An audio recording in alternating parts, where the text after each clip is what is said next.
Bem-vindos à 7ª sessão do curso de Comunicação Interpessoal, Comunicação Assertiva. Iremos hoje falar das barreiras do processo de comunicação internas. Estas barreiras são efetivamente as mais difíceis de, primeiro, identificar e a seguir derrubar. Isto porquê? Porque são barreiras que não são tão fáceis de identificar como as que estão anteriormente referidas, as barreiras externas, são barreiras subjetivas e barreiras objetivas. Quando falamos em barreiras objetivas e subjetivas, temos que falar na questão do emissor e na questão do receptor, porque elas efetivamente são diferentes em cada um dos casos. Quando falamos em processo de comunicação, temos que falar no processo de codificação e no processo de descodificação. Daí que as barreiras subjetivas podem ser identificadas ao nível do emissor e ao nível do receptor. Quando falamos ao nível do emissor, aqui estamos a falar de situações que nós, enquanto receptores da mensagem, por vezes temos dificuldades a identificar se aquilo existe ali uma barreira ou não. Porquê? Muitas vezes não nos apercebemos se o emissor tem um conteúdo, tem um conhecimento grande do conteúdo. Isto porquê? Porque nós próprios também não conhecemos o conteúdo. Daí nós não conseguimos perceber se ele tem um domínio acerca do conteúdo que está a transmitir ou não. Muitas vezes vai fazer é que o emissor está tão centrado em conseguir emitir uma mensagem, enviar uma mensagem, que se torna tão egocêntrico e não tem atenção ao público que está à sua frente, nomeadamente utilizando jargão, que é uma linguagem técnica específica para determinadas áreas e que não é do conhecimento comum. Por exemplo, termos médicos, em que os médicos muitas vezes utilizam termos tão específicos que nós, durante a consulta ou no fim da consulta, no fim do médico falar connosco, nós quase temos vontade de dizer.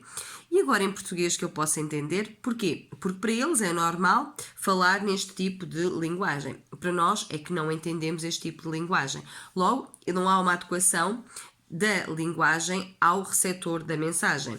E nós muitas vezes nós enquanto emissores não temos percepção disso. Daí utilizamos uma linguagem que para nós é corrente, mas para o receptor da mensagem não é. Quando nós não conseguimos, por algum motivo, organizar aquilo que vamos dizer, ter já uma estrutura feita daquilo que vamos dizer, nós por vezes vamos nos confundir, vamos tornar a mensagem complexa. E isso muitas vezes só é possível identificar após a comunicação, após uma má comunicação. Foi uma barreira que existiu, uma barreira subjetiva por parte do emissor da mensagem e nós, enquanto receptores, não conseguimos perceber no início, só conseguimos perceber mais no final do envio da mensagem.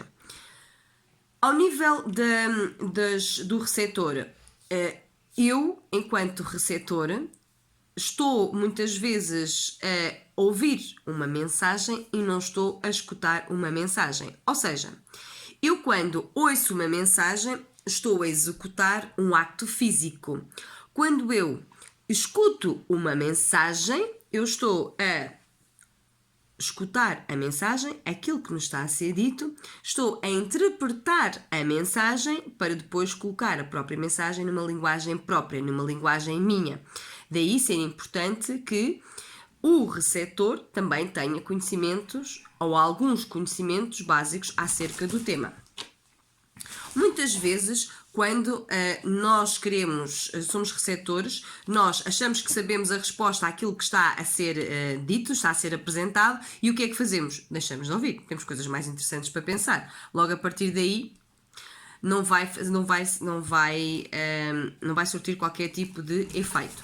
Quando nós não gostamos do interlocutor da mensagem, quando nós temos preconceitos em relação a ele, nós vamos interpretar a mensagem da forma que achamos que ela deve ser interpretada e não da forma como o interlocutor a está a enviar. Nós, em termos pessoais, nem sempre estamos bem. Há momentos em que estamos muito bem e despertos para ouvir todo o tipo de mensagem, há outros momentos em que não estamos. Isso vai fazer com que efetivamente nós não consigamos entender a mensagem que nos está a ser passada.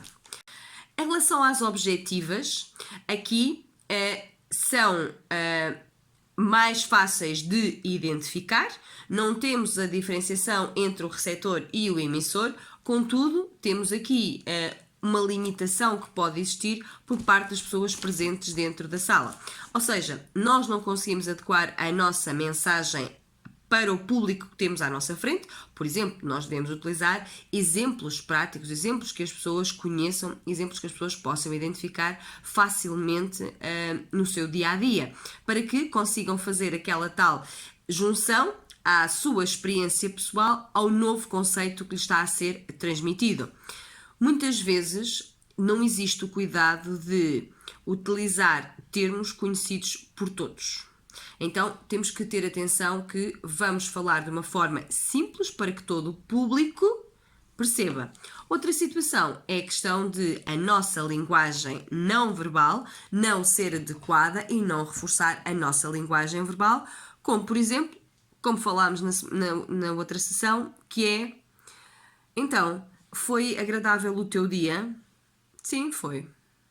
Acham que foi? Não, não pode ter sido com esta resposta. Ou seja, o meu sorriso, a minha expressão corporal, a minha expressão não verbal, a minha comunicação não verbal, não está de acordo com a comunicação verbal que eu acabei de emitir. Obrigada.